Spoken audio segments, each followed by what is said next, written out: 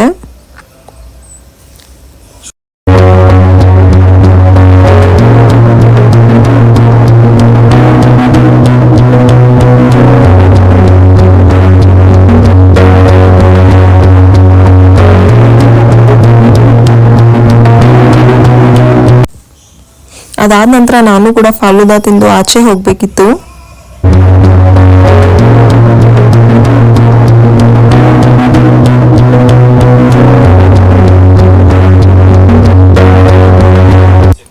Evening ಬಂದಮೇಲೆ ರಾತ್ರಿ dinner prepare ಮಾಡ್ತಾ ಇದ್ದೀನಿ. ಮಟನ್ ಹರಿಯಾಲಿ ಮಾಡ್ತಾ ಇದ್ದೀನಿ.